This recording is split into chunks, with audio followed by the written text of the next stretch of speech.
determine the analytic function f of z if 3u plus 2v. ये easy type of problem होता है, देखते हैं कैसे करना है. We have 3u plus 2v given to us. We have to do here is differentiating. हमें straight away इसका derivative करना है. We have to write the statement differentiating diff partially with respect to x. Given question को with respect to x पूरे equation को derivate कर लेते हैं partially. So 3 is not derivated. u का derivative हो जाएगा ux plus 2 is not differentiated but v का differentiation हो जाएगा vx equal to y square single term है derivate हो जाएगा 0 minus x square का derivative 2x होता है and plus 16 into 1 into y. See, we had to differentiate all x वाले terms. और better तरीके से लिख लेते हैं. It will be written as 3ux plus 2vx equal to minus 2x plus 16y. This we call as equation number 1.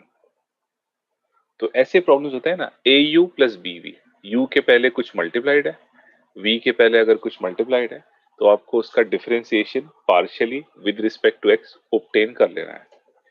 फिर वापस I will copy the same, मैं एक बार फिर वही 3u plus 2v लिखता हूँ और उसके नीचे अब लिखता हूँ differentiating partially with respect to y.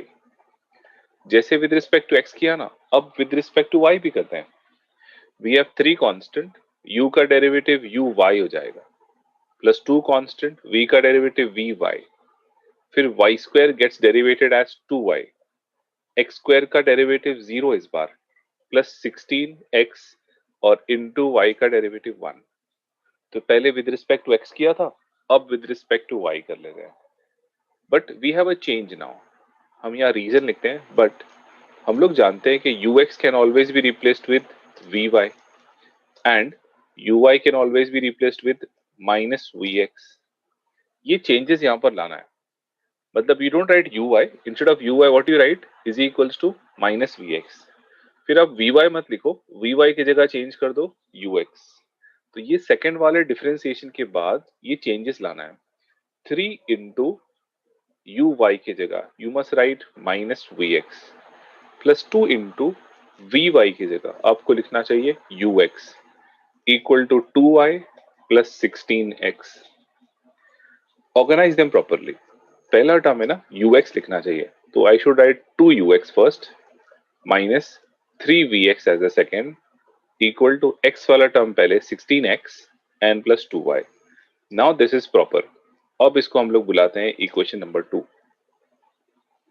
तो now look at the equation number 1 and equation number 2. मैंने क्या किया एक्चुअली, मैंने दो साइमल्टेनियस इक्वेशंस बनाने गया हूं. Equation 1 has a ux term, equation 2 has a ux term. Equation 1 has a Vx term, equation 2 has a Vx term. Equation has an X term, equation 2 has an X term. Equation 1 has a Y term, equation 2 has a Y term. So just see it again, क्या किया हम लोग ने. Given equation को we have differentiated partially with respect to X. Every term we derivated with respect to X. Simplified लिख लिया, equation 1 बुला दिया उसको. वापस I have taken the main question, differentiating partially with respect to Y I did. Derivative करने के बाद what I did is analytic की कंडीशन को यूज किया.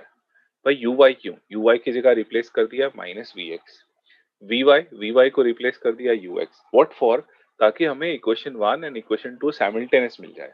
दोनों में सेम टर्म्स है. देखिए इधर ux है तो यहाँ भी ux है, यहाँ vx है यहाँ भी vx है. We can solve the two equation simultaneously. How do we solve that, school में सीखा था. देखिए आपको दोनों को इस तरह कुछ मल्टीप्लाई करना है कि दोनों कैंसिल हो जाए. जैसे आप देख रहे हैं vx प्लस साइन है माइनस साइन है. If I multiply equation 1 by 3 तो ये 3 2 6 हो जाएगा. और इक्वेशन 2 बाई 2 इसको 2 से मल्टीप्लाई करूंगा तो भी 6 हो जाएगा. तो ये प्लस 6 माइनस 6 आपस में एक दूसरे को कैंसिल आउट कर सकते हैं. तो we write a statement here multiplying. हम पहले स्टेटमेंट लिख लेते हैं. Multiplying equation 1 by 3 and equation 2 by 2 and adding them. So we have to multiply equation 1 by 3 first. तो पहले इक्वेशन 1 को 3 से मल्टीप्लाई करके लिखते हैं. See we have 3 3s are 9 ux plus next term 3 2s are 6 vx equal to right hand side 3 into minus 2 minus 6x and 3 16s are 48y. ये हमने लिख लिया पहला टर्म. सेकेंड इक्वेशन को 2 से मल्टीप्लाई करना है.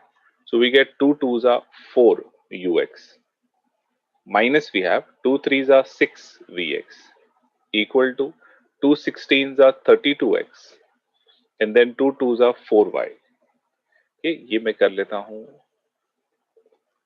अंडरलाइन. ये दोनों को आपको ऐड करना है. ये दोनों को ऐड करने से we see that 9 plus 4 becomes 13 ux, right. और प्लस 6 vx माइनस 6 vx तो एक दूसरे से कैंसिल आउट हो जाता है. What we get further is equal to side. Equal to के बाद क्या है? Minus 6 plus 32 this become 26x. 48 plus 4 बन जाएगा 52y. तो we are getting 13ux equal to 26x plus 52y. We see that they are commonly divisible by 13. तो ux is equals to बन जाता है 2x प्लस 4y. ये अपने बड़े काम का आ गया ux. तो हमने दोनों इक्वेशन से ux को जनरेट कर लिया. अब ux मिल गया ना, तो vx भी फाइंड कर लेते हैं. कैसे फाइंड कर सकते हैं? We can substitute. वही पूरा स्कूल वाला मेथड, दो साइमल्टेनियस इक्वेशन को सॉल्व करने के लिए. Substituting ux equal to 2x plus 4y.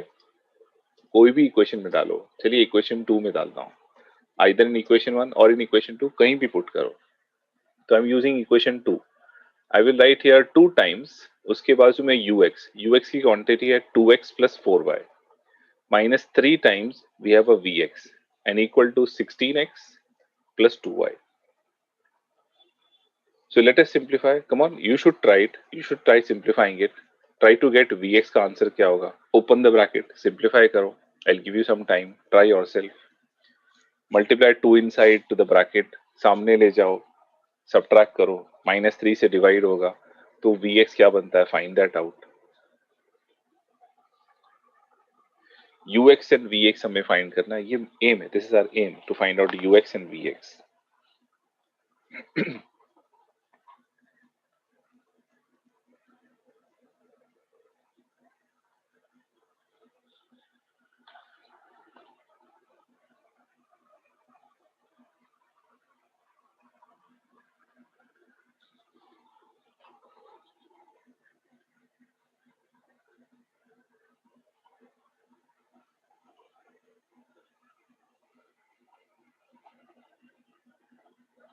Okay, see 4x plus 8y minus 3vx. Sir, minus px is equals to 4x minus 2y. Right है. Minus 3vx equal to, we take it on that side, नहीं 12x हो रहा है ना.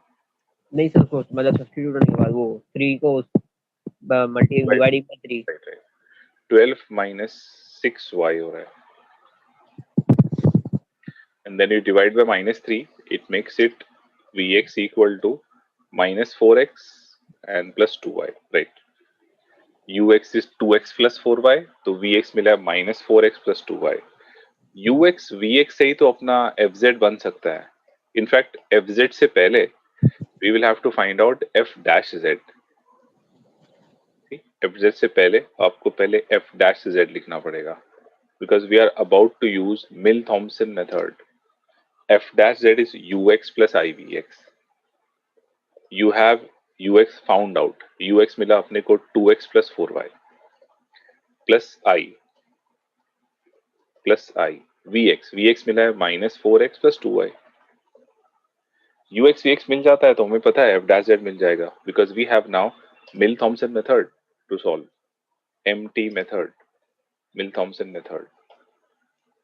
That will give us f dash z is equals to, in the bracket, 2z plus 0 plus I into minus 4z plus 0. So we get 2z minus I 4z. f dash z is equals to 2z minus I 4z. इसको थोड़ा और better way से, simplified वे से लिख सकते हैं. You can take z common. So you can write it as 2 minus 4i and z common, 2 minus 4i z, because हमें integration तो z का करना है ना, i y ये सब टर्म तो कांस्टेंट है, तो integrating with respect to z going to give us f of z. We keep this 2 minus 4i constant common. Integration होगा z का integration z square by 2 plus c. इसमें से 2 निकाल कर कैंसिल आउट करा देते हैं, तो what is f of z? Finally then we can write f of z will become now 1 minus 2i z square and plus c. See, this becomes the answer.